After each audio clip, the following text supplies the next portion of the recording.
where software quality lives, breathes, and keeps evolving.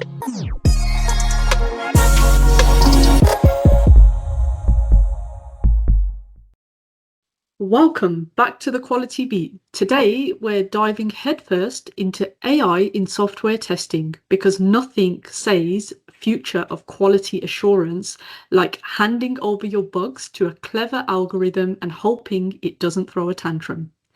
Artificial intelligence isn't just a buzzword, it's already elbowing its way into testers' daily grind. So joining us today is Deepshikha. Welcome to the show, Deepshikha. Thank you, Gurpreet. Really excited to be here. It's a pleasure to have you here. And before we get stuck into this topic, tell me what makes your quality heart beat faster? Honestly, it's seeing quality translate into business impact. You know, Mhm. um, it's not just the act of finding bugs. We talk about finding bugs quite a lot, right, in testing. But there are many tools that can help you find a bug. Even AI is helping us out with that. Mhm. But when your quality process makes releases smoother and even makes team more confident, Yeah. along with that your end users are also quite happy. That's what I really care about, especially with AI. Now I'm absolutely fascinated by how our job is evolving. Mhm. Instead of being the team that shows up at the end of a bug report, uh, we are becoming the team that influences the decisions from the very beginning. So AI is actually helping us out in shifting from reactive bug hunting that we do in the traditional software testing lifecycle to Mhm. a proactive engineering. So it's really like, how AI can really help us elevate the quality is something that really makes my heart go gaga. Awesome. Okay. I mean, it sounds like a win-win situation. So thanks for sharing that. And I'm excited to get stuck into the topic. But before we do, let's start by zooming out a bit. So from your perspective, tell me, how has the testing landscape evolved with with the rise of AI? Oh, it's evolving dramatically, I would say, and rather rapidly. So, the way we used to work, even just 3 to 4 years ago, Hmm. is almost unrecognizable now. Testing was mostly repetitive, execution heavy, and Hmm. even, when we talk about automation, automation was only the part which belonged to the execution. So Right. basically, you write the script or you record the script, you run the script, and then you refactor the script and so on, and then repeat, right? Okay. So we were actually spending a lot of time in writing those scripts, updating them, then maintaining them, and figuring out what exactly broke and why did it break, and then Hmm. based on then log bugs, etc. But what AI has done is, zoomed out from that just execute test case mindset. So it is going to help us, or it is actually helping us in reshaping the whole pipeline. Yeah. Now, AI can help us in refine the requirements, generate the test cases, create sample test data for us, even create some scripts to a certain degree, right? So Hmm. we are spending less time doing, so-called mechanical tasks that we had, Yes. and more or less like orchestrating the whole direction of quality within the project. Right. So the sense that I get, it's aiding you or supporting you in the work that you do. So that's quite interesting. And then based on that, would you say, uh, I guess you would say that it's not true that AI is more of a replacement for testers. Would you say it's more of an enabler and it helps testers to do their jobs better? This is the question every tester is asking, isn't it? Or probably worried about, It's the right? tip of, We've it's been on the all tip of the talking tongue. about. Yeah, Yeah. yeah, yeah, exactly. So, um, for me, I would say AI is a huge, huge enabler, not Okay. at all a replacement. Mm-hmm. So AI is actually unbeatable at a lot of things. For example, it can bring in speed in your testing overall. It does a very good job in pattern detection. So, for example, let's say if you have to generate around 500K variation of test data, Mm-hmm. uh, including edge cases, positive scenarios, negative scenario, it will, generate it within seconds, even Wow. less than a minute. Okay. No human would can do that. So just on that then, if you did a comparison of how long it takes AI versus how long it would take a tester to do it without AI, what are we talking about here? Like, are we talking about hours or days? It could be a complete day, it could be more than a day as well. It depends Wow. on the complexity of the data that we are looking at, to be fair. Okay. The kind of application that we are testing and what kind of range that we need. And we might even have to, gather more details whether we have that understanding or not. Mm-hmm. You know, Yeah, manually creating that could be very time consuming. But absolutely. yeah, coming back to the original question, but why we think or why I particularly think that it's an enabler, not a replacement, is there are many such things that humans are really, really good at. So there's so many test engineers who are working with us. They're so great at critical thinking and, investigating something which is completely out of the way. For example, you can provide AI the context and a pattern that it needs to follow, or basically the data that it has been trained on. It will be able to track that path. But Mm-hmm. if something which is different, it's not something that the agent that we are utilizing, it's not been trained on that particular domain, Yeah. it will not be able to help you, or it will give you the results, but that result might not be something that you're looking for. Okay. So there are many areas that, testers are needed and they are actually required to even evaluate how, AI is generating those responses also. So Mm-hmm. basically, I would say that AI can help us test a feature, but it will not help you, or it cannot just do your job in just making sure that the way the feature has been built is completely correct in terms of user experience, for example. So Yes. acceleration AI can help with, but not with the judgment. That requires the human tester. It's like uh I guess what you're saying is when it comes to interpreting test results, when it comes to understanding the wider context, that's where a human's Exactly. perspective is needed. Exactly. Okay, interesting. And so that kind of sums it up then, that AI excels at the routine tasks, but the minute you need AI to make a judgment call, it struggles.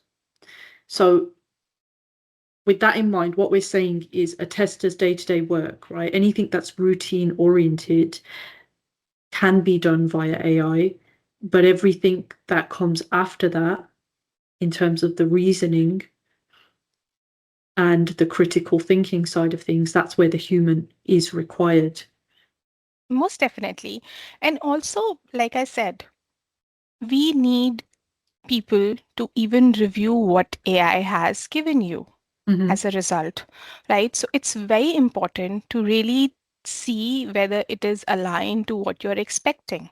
Okay. So, I mean, there's so many things that we have to do to get the right results. We are getting good results as well, but we need to have that clarity that Hmm. what we are expecting is actually getting generated as well. Just Yes. because it looks fancy does Yeah, not really mean that it is correct as well. Yeah. of course. Yeah. So I just want to flip the perspective now. So, based on your experience within the field, right, how ready would you say organizations are for adopting AI in testing?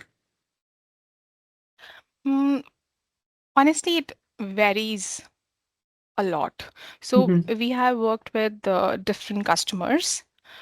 Some of them are not really, thinking about AI implementation at all.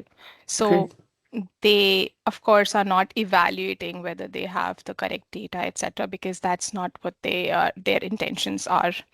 But then we have also seen a couple of organizations where they have bought in the licenses. They have also created some of the governance models that would be needed. Um, Also doing a lot of POCs, Mm-hmm. but overall the adoption rate is low. So Okay. teams does not really know that how to utilize AI to its full potential, basically. Right. Yeah. So there, I think AI fluency plays a huge role. Mm-hmm. But then we have also seen a lot of customers who are one step ahead, you know, as compared to other organizations. They have they have identified the models that they really want to work with. They have identified the processes that they want to utilize. What are the challenges or security issues that they might face? We have complete analysis of that. I have seen many organizations with such good governance models as well. Mm-hmm. And also for them, I think they are taking a next step in terms of how to scale these successes across different business lines that they have. So, Right. but I would still say that I have seen different variation, but most of the organization would fall into the second category where I've said that they have bought some licenses, but they Mm. still need to, focus on the AI fluency part and also building a governance model which really works for them, where they know that, they are secured as Mm-hmm. well. Yeah. Yeah. Okay, great. And now focusing back on the testers themselves, how would you say they can prepare or stay relevant in a QA world that's increasingly driven by AI? You've mentioned that organizations are kind of laying the foundations for this to be possible and for AI to be embraced within QA. But how would you say yeah, testers should be, Stay relevant. yeah. Yeah. Um, what I've seen primarily is I think the shift should be from just doing the task that you've been assigned Yeah. even managing the AI agent that you're Right. working with. So there are different things that we can do actually. First of all, maybe, you need to understand when to use AI, Mm-hmm. also Yeah. when not to use AI. So, like I said, just because AI can help you generate something, that does not really mean that it should. Second thing, just because AI has generated something for you, that does not really means that it is the correct thing for you, Yeah. right? It might generate a test case for you where no boundary value condition is there. Even though you have defined it, but there Mm-hmm. were so many test cases that were generated, maybe it did not generate it for you. Yeah. So you need to review it. You need to analyze it. Yeah. Yeah. Then you need to be good at prompt engineering, context engineering as well. But let's just, talk about prompt engineering. Mm. So you will get good results if you provide a structured prompt. You need to Yes. define the clear goals, clear boundaries. What are the constraints? What are the examples that you can provide AI? You have a test case or test suite already created. So pick up a sample from there. Just mention that, okay, this is the format that you need to follow for a page object model. This is the sample or a template you need to follow for a script, a spec file. Mm-hmm. What is the acceptance criteria that you are looking for? So there are many, many things that we need to consider. So we really need to understand what we really need to pass the AI. Yeah. Also, at the same time, I'm not saying that we need to, have every prompt should be written in a way. So if there's Mm-hmm. something standard, we can create some templates already where AI can follow those instructions. And that's what we are using in many tools nowadays. Right. Last but not the least, I think testers can play a really, really good role in evaluating the AI output critically. So, what AI does is it gives you possible answers, not really always the correct ones.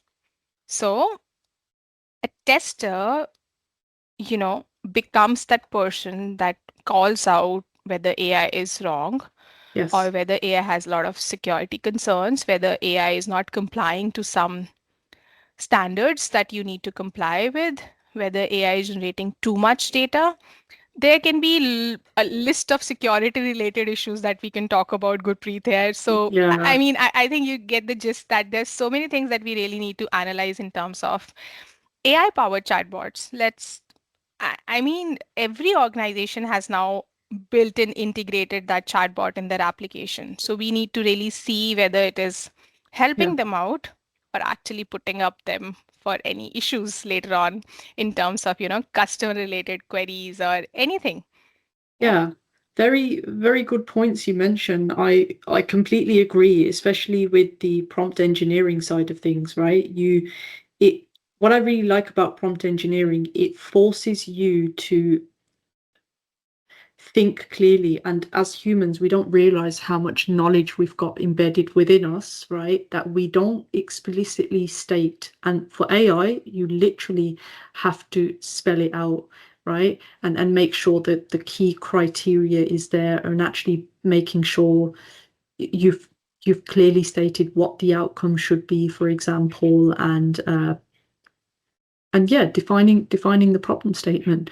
And then of course you mentioned the whole aspect around testers needing to be able to evaluate whether the outcomes are what we expect, which is a great point that I think I wanted to explore that further, right? The trust and accountability piece, right? So can we really trust AI driven testing outcomes, and ultimately who should be held accountable for these results? Because like you mentioned, the testers need to actually be looking at the output and verifying that it's in line with expectations. Yeah, so let's explore that trust and accountability piece. Can we really trust AI driven testing outcomes, and ultimately who should be held accountable for these results? Great. This is actually one of my favorite questions, Gurpreet, to be fair. uh, and the answer is simple. I would say that. So if you ask me, can we trust AI blindly? Mhm. The answer is absolutely not. Yes. If you say, or if you ask me, who is accountable for all the results that we have? It's us. We are Mhm. accountable for it. It's always the engineer who is utilizing those AI agents. You know, let's say Mm. you go to Zara, right? You purchase a piece of clothing. You saw there was a tag of 50% off. You start paying the bill, but that 50% off coupon or whatever that is supposed to happen is not happening. Would you Yeah. accept it? Would you say, no, no worries, I'll probably still purchase it? Mhm. Probably not, because now you know that that offer is still there, right? Yes. So if AI generates a scripts that lack some assertion, though AI is generating good quality scripts, I'm not denying it, and I'm pro AI. I know I have seen such wonderful results, to be fair, that AI is able to even have coverage in terms of assertions which we have not even thought about. But Mhm. let's say it misses something, which leads to a defect leakage. Eventually, in the production, you see a bug. It's your responsibility because you did not review it correctly, or you did not Yes. even think that it is important to review. So model will generate something which it understood. But how do you make sure that your application is, or the release is actually, safe and secure in whichever way that you want to make sure that there's no bug in it? We can also have a debate on that no bug thing, but at least from your side, you actually make sure that it is meeting the acceptance criteria. So AI is just something which is helping you out, but accountability would always remain with you. Yeah, I absolutely agree. That the way I see it is, you don't give AI the keys to the house. Yeah, That's exactly. that's the way I sum it up. Yeah. Yeah. Very, very valid points there. Thanks for going into that. And along those lines then, why do you think testing AI systems specifically is important? Because AI is not deterministic, it is probabilistic. So whenever we used to have traditional systems, at least, why we are even talking about AI helping us out in testing all those things, because those are deterministic outputs that we are looking for. Hmm. You start from A, you go to B, that's the only outcome that you are expecting.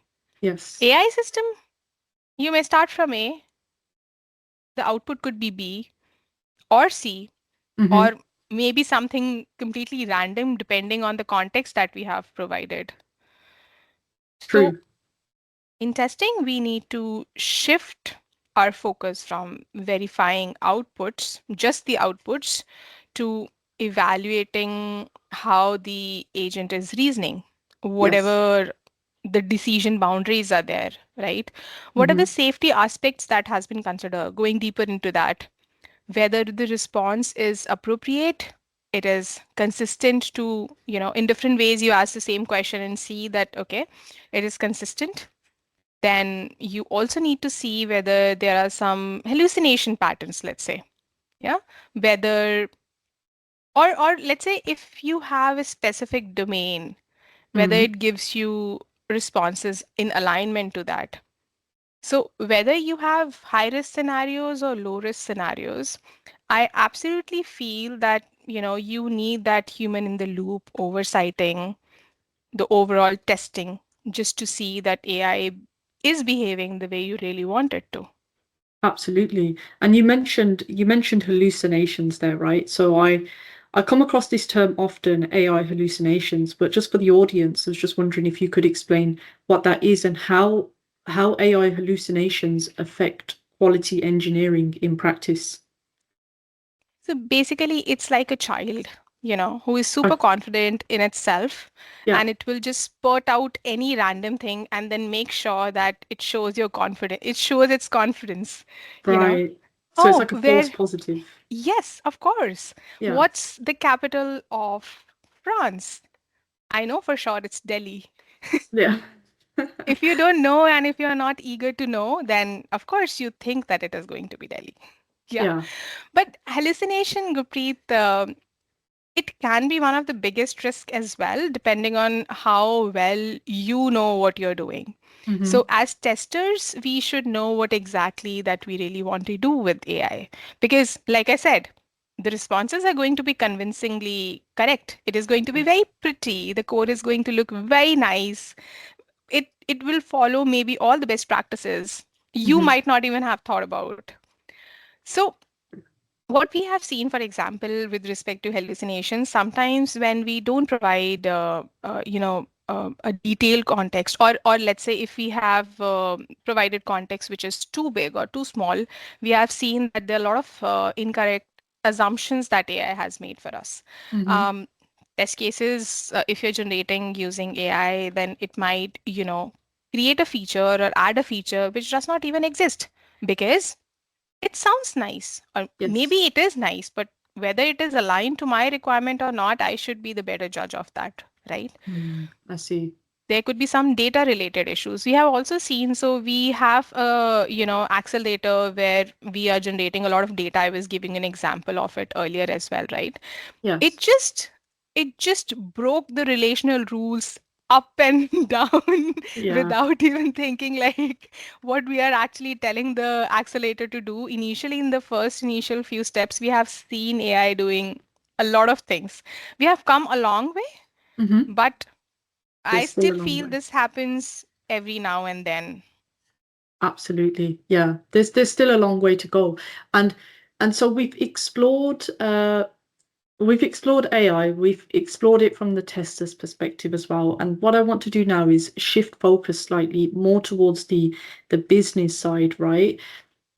I have read a few articles, for example, and it's clear that QA is shifting more towards AI. I think even in the gaming industry, for example, there's plans that 70% of the QA work done by the end of 2027 will be done by AI.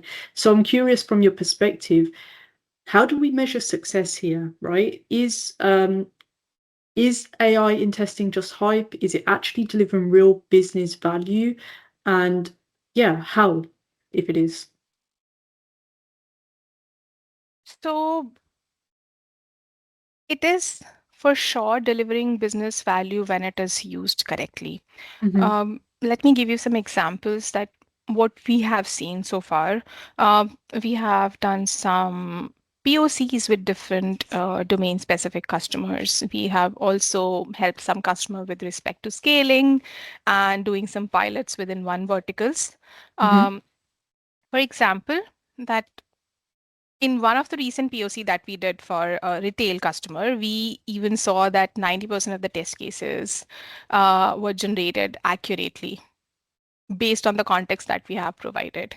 Right. I'm not saying that that is something which is happening for each and every customer and for each and every application that we are trying to test, but there's a range of it that we have seen from 50% to, this time 90%. So it is very much useful there.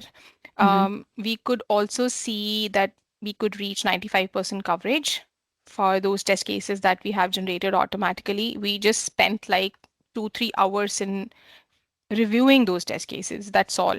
Mm-hmm.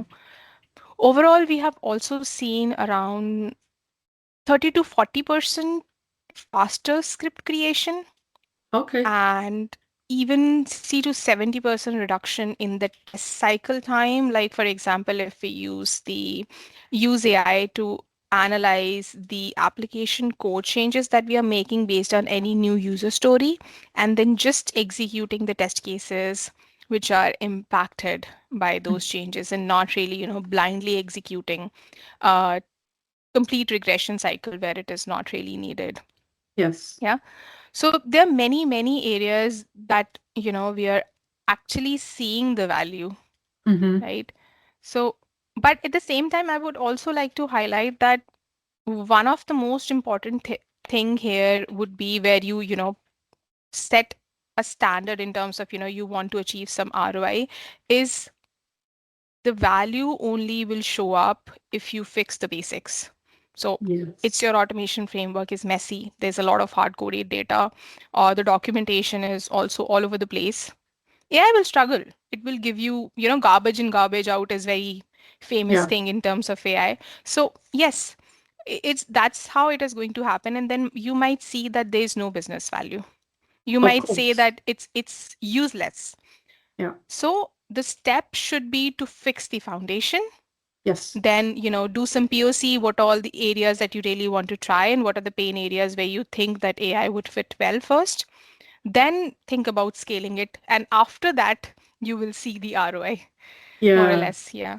I think I think that kind of adds up because we had a panel talk with leaders here at Nagarro, and we had some leaders from Mercedes and BCG, and Hmm.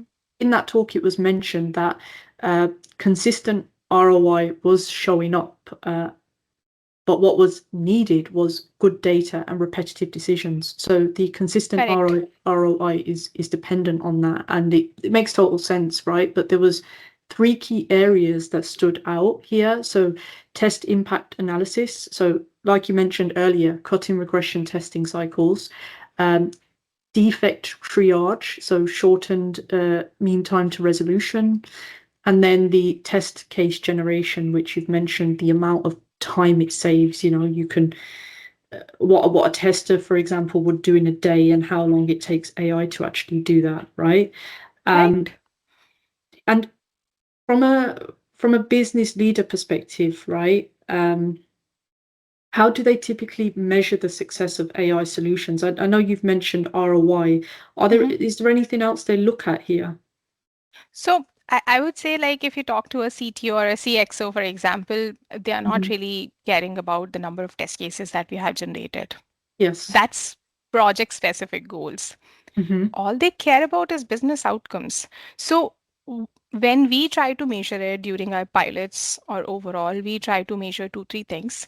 And of course, these will change along the way. And I've seen a change, but primarily, I think what we can do is we can check whether AI was able to help us with lowering the defect escape rate, the Hmm. leakage that you might have on production, the number of, incidents that has been logged if you took help from AI, Yeah. whether you were able to, improve the time to market. Yes. So shorten the release cycles. And overall, you can also identify based on different project whether their end customers are also satisfied with the releases, because we can do faster releases. So although these two, three things we can combine, as Hmm. in, you know, uh, faster releases, yes, but confident faster releases. So, Okay. and also, of course, then in long term, it will lead to better customer satisfaction as well. So, yeah. I see. Okay. So the message I get, we should use different AI tools for different purposes, and note that, you can't use AI to interpret the results. So that's where, of course, the guardrails come into play. And that said, testers still need to check everything to ensure relevance and applicability. So I think that's a great overview you've given there. And now what I really want to do is move into a Q&A round with some questions that were sent in by our listeners, because it's clear there's a lot of curiosity out there on this topic. The first one is from Laszlo in Austria. So he asks, as AI continues to evolve, how might it transform exploratory testing in software development? So what challenges or trade-offs come up compared to human testing here? Thank you, Laszlo, for the question. Great question. Um, I think I'll be able to answer it very well too, because we are working on building an exploratory accelerator as well. Okay. So basically, we're building an exploratory agent. Hmm. Like for example, you give the agent a starting point that could be your homepage URL, or whichever page that you really want to start with. Hmm. It can map the application completely. It will create the topology, which will Right. help you in following those paths. For example, you create some nodes, as in your pages, and then from those nodes, you can take different routes to navigate to some different page. You click on login link, you navigate to login page, etc. Hmm. Follow those paths, um, and then we can identify the issues based on the whole flow. And that's how AI can help us with exploratory testing as well. Simple API is failing, agent will be able to navigate the complete flow, will be Hmm. able to generate the steps for you, and will be able to help you with your review. You can just, with a click of a button, you can just directly raise the bug along with the video if you want, along with the steps that you want, or even the screenshot, dependent on, how much you want to share. Hmm. We can also capture the complete, network tab, so API details as well if you want to do that. So agent will be able to help you with that. Okay, I see. generic example. Yeah. But um, I would also like to add that exploratory testing is something which would still need humans. So this is something AI will do, which is basically a standard pattern. You Hmm. know, from the DROM structure, agent can understand if you click on a link, from the href that it is going to navigate to a particular page. Yeah. Hmm. If there's a form, it's a name, you will not enter numbers, etc. So all those things agent will be able to do. Yes. What about just double clicking on a particular button? Not Yeah. just single click. Agent Mm. will not try all those things. Just That's because true. you want to explore this particular field, you just want to randomly add a number into name, agent might or might not do. You can Mm. ask the agent to do it with the goal in mind, but that too, you are driving the agent. Agent will learn along the way. You can add those things into the memory. Like, for example, if you think there's a certain pattern that you want the agent to follow in the future, you can Yes. add those things into the memory. You can add all the context, which will be helpful in the future. But the extreme scenarios that a human can think about, the agent will not. Like, for example, some of the paths that AI has never taken, Mm-hmm. it will not be able to take that. For example, if you have a treasury based app, if the details are Yes. not available to the agent, then it will not be able to do the exploratory testing there. Yeah, that's the essential core of agentic AI now, right? Exactly. Yeah. And Yeah, yeah, yeah. systems can take initiative and make the decisions and learn from the actions, but you have to have some sort of foundational basis there for it to be able to do that, right? And it it leads on to another question actually. How could, I mean, you've hinted at it, how agentic AI could change the way we test software, um, but could we see agents that design and run their own tests, and uh, how do we make sure that they're doing it safely and responsibly? Agentic AI is something which actually made everything very exciting for at least for the engineers in the software development life cycle overall. Right. So uh, I feel that we will definitely and absolutely will see those agents first thing. And some parts of it we are already seeing. We have even talked about it Mm-hmm. today, right? We are seeing agents where with the help of some goals, etc., where they can understand the requirements, enhance the requirements, Mm-hmm. write code for you, write scripts for you, generate data for you. And even we are using tools like GitHub Copilot, Cursor, WinSub. You can use any of these coding agents and you'll be able to, uh, even run the test that you have created. It will even help you pointing it out at the error, which is, what is the root cause of the failure that you're facing with if your test case is failing. Mm-hmm. So yes, absolutely. Sometimes agents also help us creating the new test if we just provide in the incident, the bugs that we have. Right. If it has the correct context, it can generate those steps, and because it understands the application, if you have the product documentation, it just generates that directly. Mm-hmm. But the second part of the question is where it is, where we need to focus. We need to have you know some guardrails around it as well based on whatever you know based on your project requirements or organization requirements. So we Yeah. need to have those guardrails for sure in place.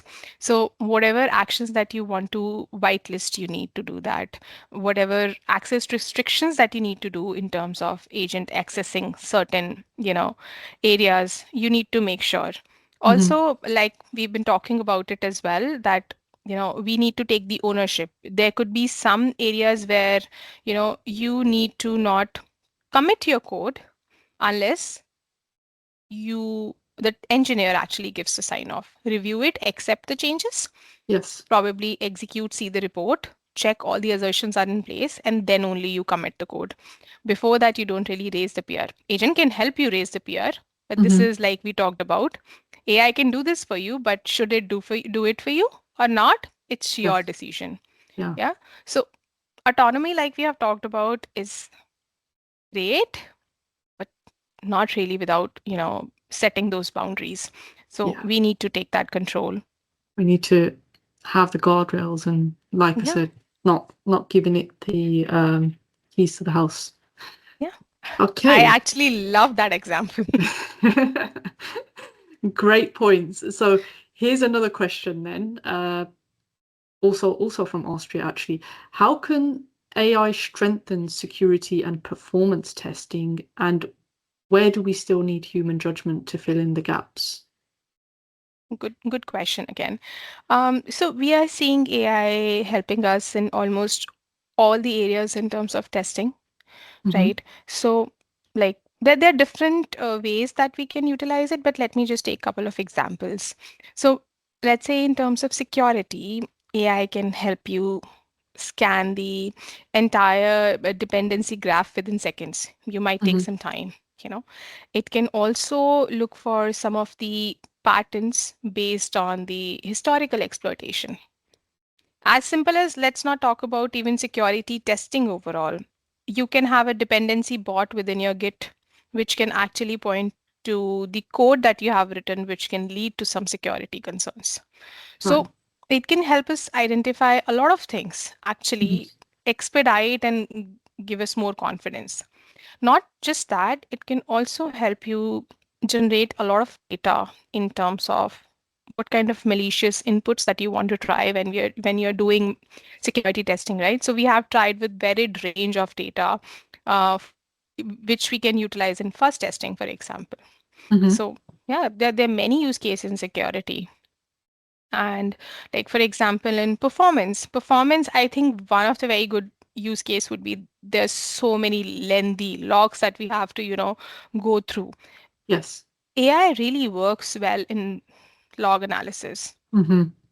You know, AI can not just help you with identifying, there's something wrong, Yeah. if given the correct context, and then if you can utilize it well, providing the details that it would need, and if you have access to the code, if AI has access to the code, it can also pinpoint to the code which led to this error as well.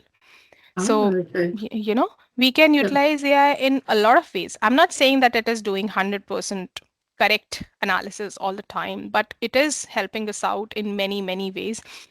We have seen in many areas where we used to spend a lot of time in debugging, where Mhm. it has shortened the time period. At the same time, I've also seen AI directing us to areas where a human would have identified that issue in 5 minutes. But Ah, it depends. But then that's where we can, utilize our expertise and then, take the shortest suitable path. yes. Okay. Coming to the uh, next part of it, where humans are, really needed. Mhm. We have again talked about it in different context, but let's say there's a novel attack. AI would not know about it. Mhm. If and with the way AI is evolving, there are different kind of attacks that we are also coming across on a daily basis as well, right? Yeah. So if you have to identify a completely novel attack, AI might not be able to help you. Mhm. You would not be able to understand, uh, you know, um, what attacker might really wanted to do with this. It depends on project needs, of course. Mhm. So humans would be very, very important, especially in designing the guardrails for risk that the AI has not been trained on yet. I see. We Yes. need to, Yeah. That's where develop those skills. Yeah.